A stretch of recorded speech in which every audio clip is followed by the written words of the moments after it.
Urban Meyer, 14-3 in the postseason. I think there's something there. I think there's something to him being a college coach, and Ryan Day, highly successful, of course, from week to week as a college coach, but maybe a little bit more NFL style in him. Can I just anytime people start reminiscing and talking all great about Urban Meyer, I always have to jump in and remind them of the way the 2013 season ended, the way the 2014 season started, the 2015 season starting being number 1 ranked and having 5 or 6 guys on suspension. Like, these guys were all Urban Meyer wasn't able to motivate those guys during the season at all. 2016 team getting shut out in the playoffs, wasn't able to motivate them to score a single point. 2017 losing at Iowa by 30 or whatever, wasn't able to motivate them to stay in that game. 2018, Purdue. So but I also agree with Kevin, like, this team needs a little bit of fear in it right now, and not fear of Georgia, but like fear of Ryan Day. And I don't know that that's the relationship they have. And they have a healthier relationship, but maybe healthy is not what you need right now. Maybe a little bit of fear is maybe more suited to what's coming. Everybody loves the crazy girl. Everybody loves the crazy girl. Steve, you're muted.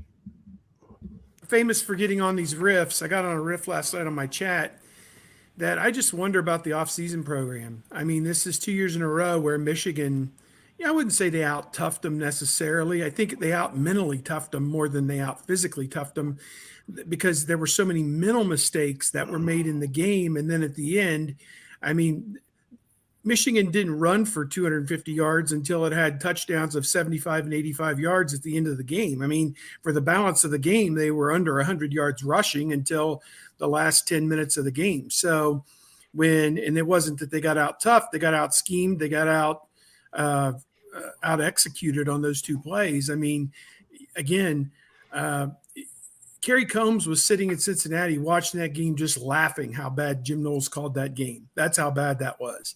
So, I just look at it and I wonder, they talked about last year how tough the offseason was. Oh, Mick, he's just going to run them directly through those brick walls. It's going to be, wow. It was tough. It was tough. And you read about the St. Valentine's Day massacre where they blow everybody out.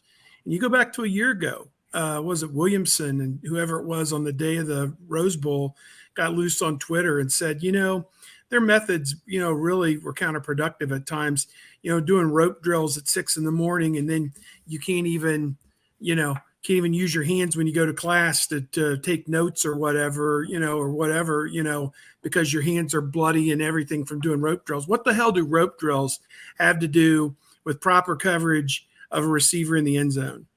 I think it's time that they football train the guys, get them in shape, lift them, get them stronger, faster, whatever, but maybe a little bit less of the team kumbaya, flight or fight bullcrap. And let's work them on football technique, because that's woefully lacking right now at a number of positions. They're also injury prone. I don't know if that was because they went way hard in practice to get physicality, and they left so many guys. How many guys would play the week before and then mysteriously not play the next week? How does that happen? Because they got beat up on Tuesday and Wednesday. That's why. So they got a lot of problems. They need to reassess everything they're doing from the top down. And one of the things that I said, they need to football train. I get it. I know you want the strength of the unit and the 9 units working in concert, and the guy on defense has got to become one with the guy on the offense and lift each other up and move tires and all that dumb crap. No, football train the guys so that they can actually play the game of football. The best cohesive team units that you'll see, the ones that go 15-0 because the players are good football players, not, some great workout warrior on February 14th getting blown out in the massacre. But there are limitations as to what you can do according to the NC2A in February. So I agree with 85% of the point, but you can't football train at that point. You can't do anything with a ball. You can't I mean, you're not necessarily going to be able to do anything that's going to translate directly football-wise, but I do have some questions about where they are in terms of strength and conditioning.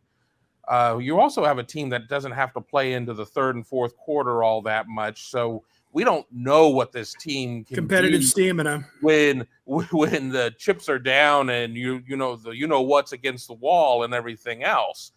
And I have a lot of issues with a lot of things I've seen in second halves, because you sit there and you're carrying guys out through the third quarter and sort of running the offense and sort of not.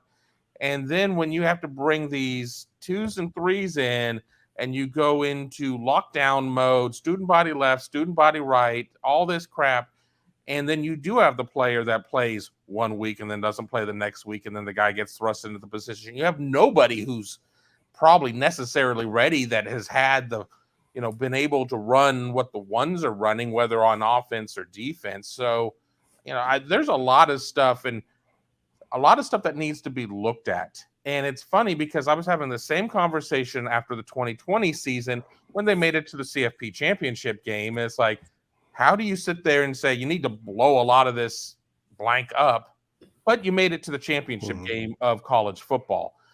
It's a very interesting balance at that point, but there's just a lot of things going on right now. And I don't know if it's just a recency bias or whatever, but people are down on the recruiting. They're down on the strength and conditioning. They're down on this. They're down on that.